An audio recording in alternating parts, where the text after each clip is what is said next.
ॐ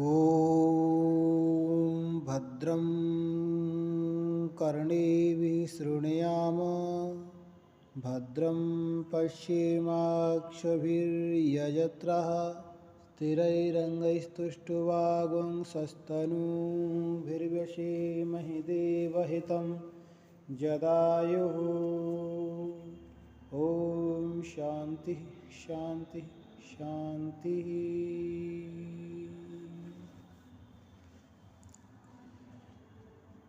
आप्तोपदेश और शास्त्रोपदेश जो हमारे महापुरुषों ने हमारे लिए उपदेश किया है और जो शास्त्रों ने हमारे लिए उपदेश किया है, तो महर्षि वेदव्यास जी ने 18 पुराणों की रचना की। अष्टादश पुराणेषु व्यासस्य वचनं द्वयम् परोपकारः पुण्याय पापाय परपीडनम्। 18 पुराणों में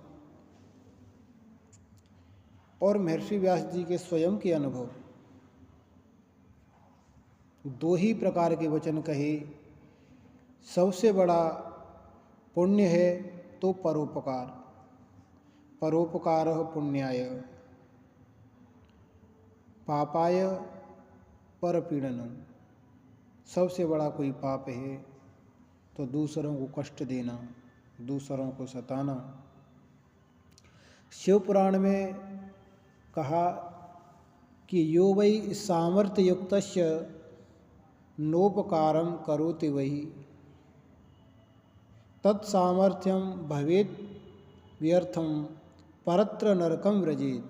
अर्थात जो समर्थ होकर भी दूसरों का दुख दूर नहीं करता है, उसकी सामर्थ्य बेकार हो जाती है तथा परलोक में नरक की प्राप्ति होती है।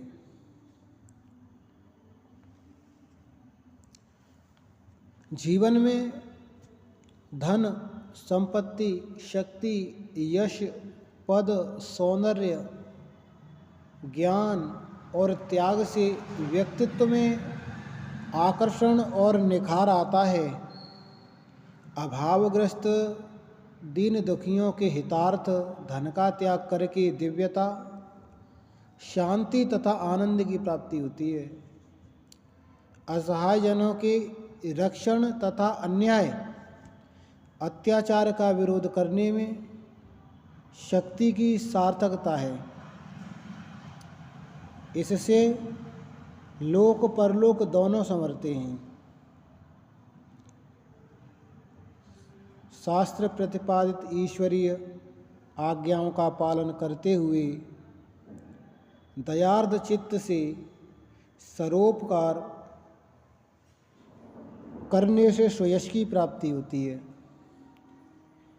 अपने अधिकार क्षेत्र का सम्यक ज्ञान रखकर पद का सदुपयोग करके ही समाज को समुन्नत तथा देश को विकसित किया जा सकता है। जितना शरीर का बाह्य सौंदर्य आकर्षित करता है, उससे भी अधिक व्यक्ति का आंतरिक सौंदर्य समीप आने वालों को आकर्षित करता है।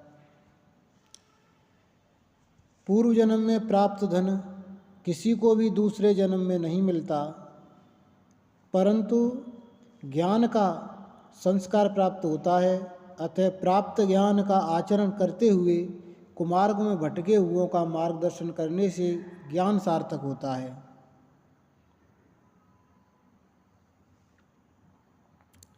शास्त्रों में कहा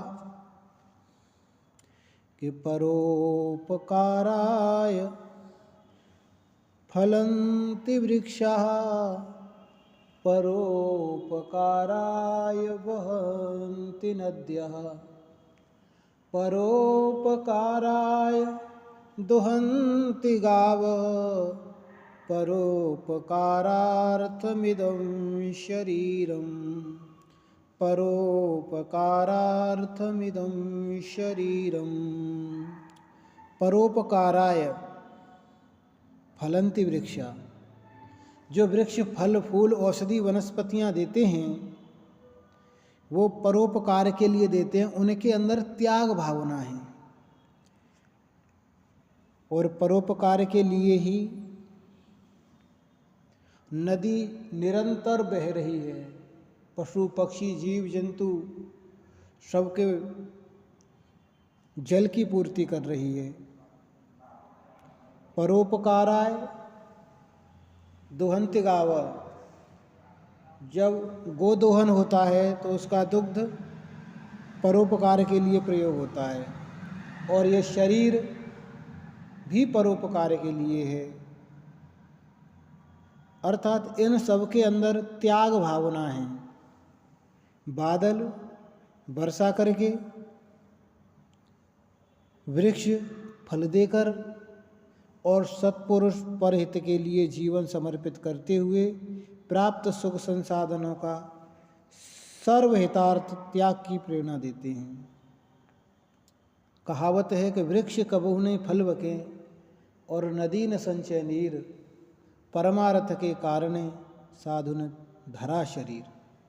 तो संसार में व्यक्ति त्यागी बनकर आते हैं और महात्यागी बनकर चले जाते हैं। अतः जीवन में स्वार्थी तथा लोभी बनकर धन संचय की प्रवृत्ति नहीं रखनी चाहिए। नाशवान वस्तुएं स्वतः छूट जाएंगी, या तो हम ही उन्हें छोड़कर इस जगत से चले जाएंगे। अतः इनसे परोपकार करते हुए जीवन में धर्म संचय करना ही बुद्धिमत्ता है। जिनका जीवन धर्म तथा मोक्ष प्रदान न होकर अर्थ तथा काम प्रधान होता है, वे पुनर्जन्म को प्राप्त मानते।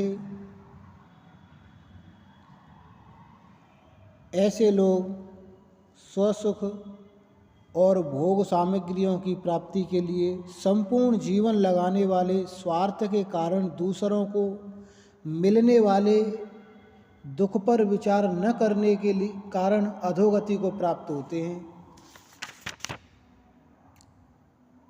कभी यह नहीं सोचना चाहिए कि मुझे किसने क्या दिया, बल्कि यह सोचना चाहिए कि हमने किसे क्या दिया। एक बार ऑक्सफोर्ड यूनिवर्सिटी में विश्व को विज्ञान की देन विषय पर बोलते हुए डॉक्टर राधाकृष्ण ने कहा था कि विज्ञान की मदद से हम पक्षियों से भी अच्छा आकाश में उड़ना सीख गए। हवाई जहाज बना लिया हमने, हवाई जहाज के माध्यम से पक्षियों से भी अच्छा उड़ना सीख गए, और जल में मछली से भी अच्छा पानी में तैरना सीख गए।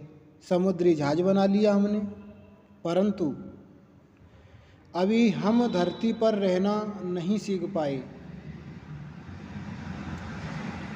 जिस दिन मनुष्य धरती पर ठीक से रहना सीख जाएगा, उस दिन विश्व को विज्ञान की सबसे बड़ी उपलब्धि होगी। प्रेम, त्याग तथा सेवा, इन तीनों से व्यक्ति उपयोगी होता है। प्रेम से ईश्वर के लिए, सेवा से संसार के लिए तथा त्याग से स्वयं के लिए उपयोगी होता है। त्याग जीवन का परम कर्तव्य है। त्याग से व्यक्ति किसी दूसरे पर नहीं, स्वयं पर उपकार करता है, क्योंकि त्याग से जीवन में शांति प्राप्त होती है। भगवत गीता में कहा कि त्यागात् शांतिरपैशुनम्। हमारे अंदर यदि ये भावनाएं हैं, हमारे अंदर ये अच्छी आदतें हैं, तो जीवन हमारा अति उन्नतिशील होता है। एक भजन के माध्यम से कहा कि हम अपने जीवन में किस प्रकार से अपनी आदतों को ठीक करें और वो आदतें ही हमारे जीवन में भजन का रूप ले लेंगी। आदत बुरी सुधार लो, बस हो गया भजन। हाँ, आदत बुरी सुधार लो, बस हो गया भजन। हाँ, मन की तरंग मार लो, बस हो गया भजन। हाँ, आदत बुरी सुधार लो, बस हो गया भजन। आँखों में तेरे दोष हैं, दुनिया में देखता। आँखों में तेरे दोष हैं, औरों में देखता। औरों में देखता, समता का सुरमा मार ले, बस हो गया भजन। हाँ, आदत बुरी सुधार ले, बस हो गया भजन। हाँ, कोई तुझे बुरा कहे, तू सबको कर क्षमा। कोई तुझे बुरा कहे, तू सबको कर क्षमा। समता का स्वर, वाणी का स्वर संभार लो, बस हो गया भजन। हाँ, आदत बुरी सुधार लो, बस हो गया भजन। हाँ, विषयों की तेज आग में जलता ही जा रहा। विषयों की तेज आग में जलता ही जा रहा। मन की तरंग मार लो, बस हो गया भजन। हाँ, आदत बुरी सुधार लो, बस हो गया भजन। हाँ, जाना है सबको एक दिन, इन सब को त्याग कर। जाना है तुझको एक दिन,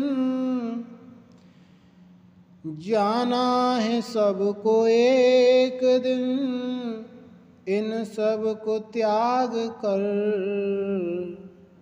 जीवन को तुम संभार लो, बस हो गया भजन। हाँ, आदत बुरी सुधार लो, बस हो गया भजन। हाँ, मन की तरंग मार लो, बस हो गया भजन। बस हो गया भजन। हाँ, आदत बुरी सुधार लो, बस हो गया भजन। तो जीवन दोष दुर्गुणों के त्यागने से जितना दिव्य बनता है उतना तो ईश्वर की उपासना से भी नहीं बनता। शास्त्रों में कहा, रागाद्यपेतम हृदयम वागदुष्टा नृतादिभिः हिंसादि शून्य कायश्च ये तदीश्वर पूजनम।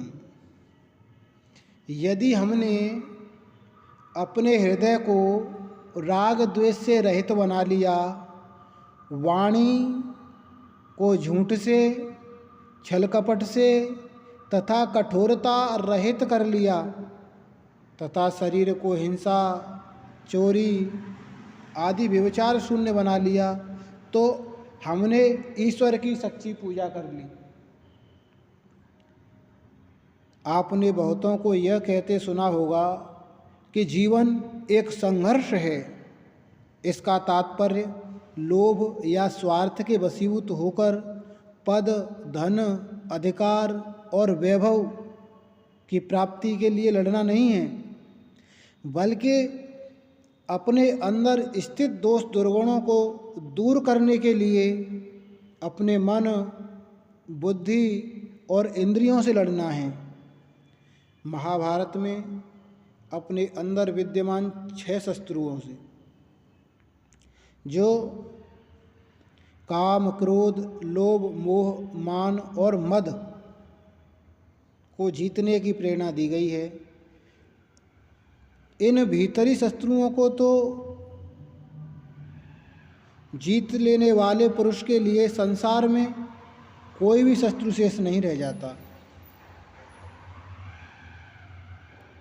ये 6 विकार ज्ञानी और अज्ञानी दोनों में होते हैं। ज्ञानी में विवेक होने के कारण पानी में खींची हुई लकीर के भांति तुरंत मिट जाते हैं, परंतु अज्ञानी में पत्थर की लकीर की भांति स्थायी होने के कारण उसे दुख देते रहते हैं।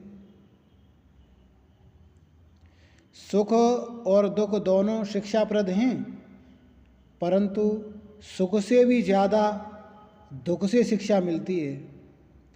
प्रबल मानसिक या शारीरिक घात प्रतिघात दोनों दूसरों द्वारा दी गई प्रशंसा या निंदा से मनुष्य का जीवन परिवर्तित होता है। विचार बदलते हैं। यह परिवर्तन जब स्थायी होता है तब उसका चरित्र निर्माण करा देता है। किन्हीं विशेष अवसरों में लोभी भी दानी, क्रोधी भी क्षमाशील, कायर भी बहादुर एवं दुष्ट व्यक्ति भी सज्जन के कार्य कर जाते हैं। नाम, धन, पद, अधिकार की प्राप्ति तथा स्वार्थ सिद्धि के लिए जो अधिकांश लोग कार्य करते हैं, परंतु जो लोग निस्वार्थतापूर्वक सर्वहित के लिए कार्य करते हैं, उन नरश्रेष्ठ का जीवन धन्य है। सच्चरित्रता सबसे श्रेष्ठ है। जिसका चरित्र सदैव एवं सब अवस्थाओं में श्रेष्ठ है, वही महान पुरुष है।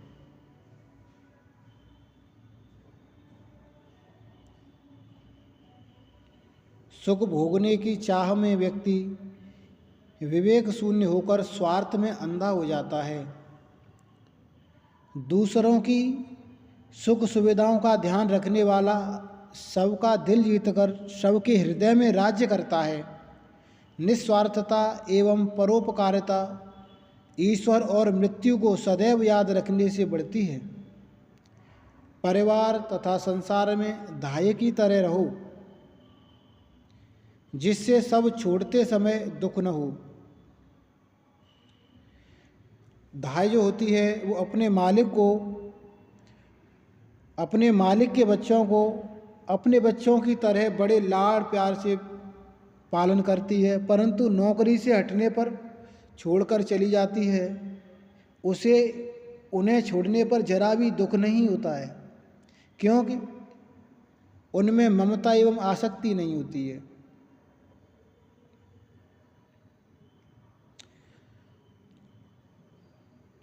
तो 2 शब्दों से ही बंधन एवं मोक्ष है।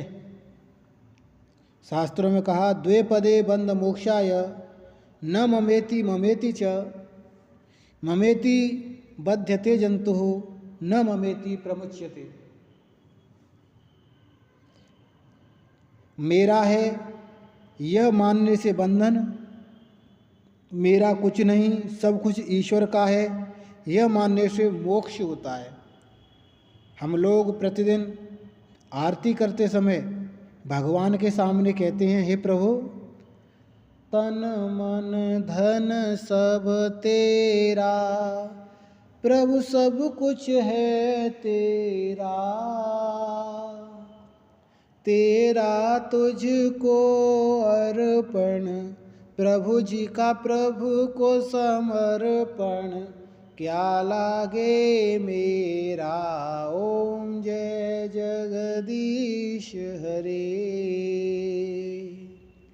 तो भगवान से कह तो देते हैं कि सब कुछ आपका है, तेरा तुझको अर्पण, क्या लागे मेरा, परंतु अपना मानते हैं।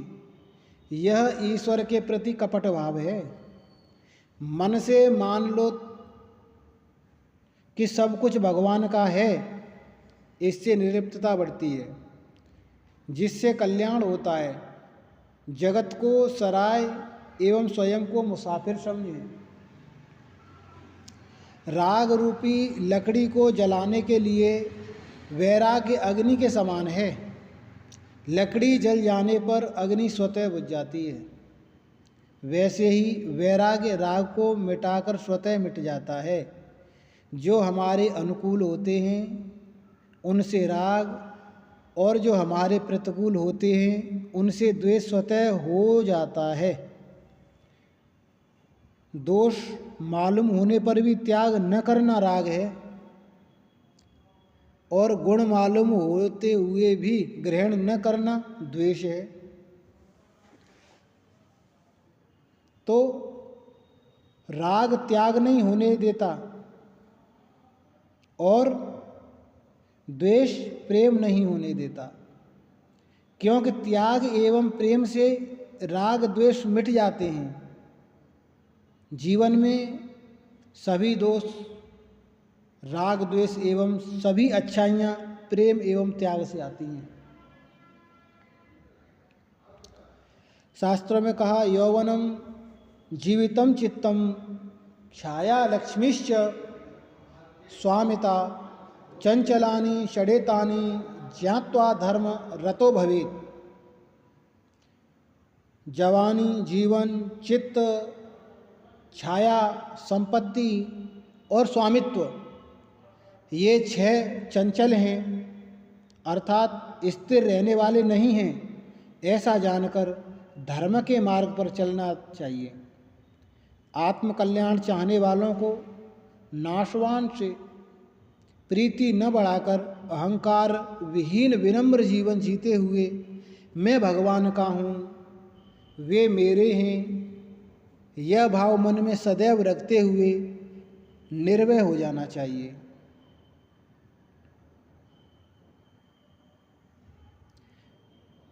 इससे अगले कई जन्म बिगाड़ने से श्रेयस्कर है कि सद्विचारों द्वारा सर्वहितकारी सत्कर्मों को बढ़ाकर अभावग्रस्त जीवन में जीवन जी लिया जाए।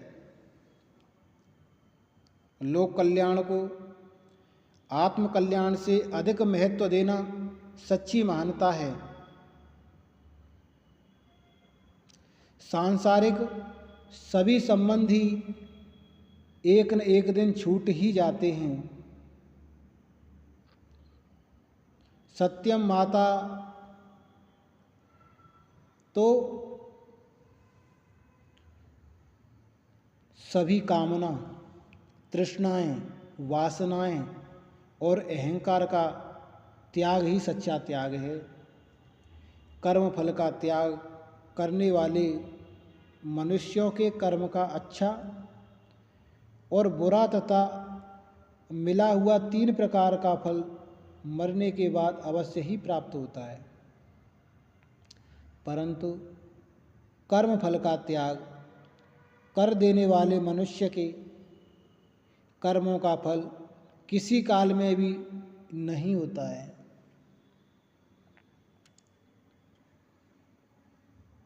जीवन में अर्थ एवं अधिकार को नहीं, त्याग एवं कर्तव्य को महत्व देना चाहिए। मृत्यु के बाद धन यहीं रह जाता है, अतः धन से धर्म संपादन करने वाला बड़ा बुद्धिमान है। विदेश यात्रा करने वाले व्यक्ति यहाँ से अपने देश का धन वहाँ नहीं ले जा सकते हैं। जिस देश में जाना है वहाँ की करेंसी में परिवर्तित कराने पर वह विदेश में प्राप्त हो जाता है। वैसे ही धन से धर्म उपार्जित करने पर धर्म धन वैभव के रूप में प्राप्त हो जाता है। धन से धर्म का महत्व अधिक है, क्योंकि धन जड़ है जबकि धर्म चिन्मय है। धन की रक्षा हम करते हैं जबकि धर्म हमारी रक्षा करता है। जो धर्म की रक्षा करता है वह रक्षित धर्म उसकी रक्षा करता है। महाभारत में कहा गया कि धर्मो रक्षति रक्षितः। सभी प्राणियों में परमात्मा दर्शन करते हुए लोभ त्याग कर सत्कर्म करने की प्रेरणा देता है। ईशोपनिषद में एक मंत्र आया, ईशावास्यमिदं सर्वं यत्किंच जगत्यां जगत् तेन त्यक्तेन भुञ्जीथा मा गृधः कस्य स्विद्धनम्। ईशावास्यम इदं सर्वं, संपूर्ण जगत ईश से व्याप्त है, उस परमात्मा से व्याप्त है। तेन त्यक्तेन भुञ्जीता, उस परमात्मा के द्वारा दी हुई भोग सामग्री, परमात्मा के द्वारा दी हुई सभी सामग्रियां हमारे भोग के लिए, तो हम कैसे उनका उपयोग करें, जीवन में कैसे उनका उपभोग करें, तो कह दिया तेन त्यक्तेन भुञ्जीता, उसको त्याग पूर्वक। क्योंकि संपत्ति सब रघुपति के आई, सारा भोग, सारा ऐश्वर्य, सारी संपत्ति उस परमेश्वर की है। तो हम अपने जीवन में जितना उपयोग में आए उतना ही प्रयोग करें, किसी वस्तु का दुरुपयोग ना करें। कुर्वन्नेवे कर्माणि जिजीविषेक्षतम समा एवं त्वय नान्यथेतोऽस्ति न कर्म लिप्यते नरे। अर्थात हमको सत्कर्म करते हुए त्याग पूर्वक जीवन में विषयों का भोग भोगते हुए अपने जीवन को कृतार्थ करें। अधिकता जीवन में किसी प्रकार की ना करें, क्योंकि अति सर्वत्र वर्जयित। अति यदि करेंगे तो हमारे जीवन में हानि के अलावा कुछ भी नहीं है, क्योंकि प्रकृति का सिद्धांत है हम जैसा जीवन जिएंगे उसका परिणाम फलस्वरूप हमको मिलना ही मिलना है। तो आज हमने शास्त्रोपदेश और ऋषियोपदेश, आप्तोपदेश पर इनके विचारों पर चिंतन किया। ओम सर्वे भवन्तु सुखिनः, सर्वे सन्तु निरामयः, सर्वे भद्राणि पश्यन्तु, मा कश्चित् दुःखभाग् भवेत्। ओम शांति शांति शांति।